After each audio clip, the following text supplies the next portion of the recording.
कुछऊ न कहब हो हम एकरा आगे कुछऊ न कहब हो। प्यार के बीमारी नहीं दुश्मनों के लागे हो, प्यार के बीमारी नहीं दुश्मनों के लागे हो।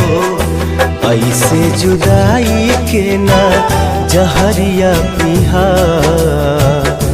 ऐसे जुदाई के ना जहरिया पिहा। प्यार के करो से न करिहा, प्यार के करो से न करिहा, प्यार के करो से न करिहा।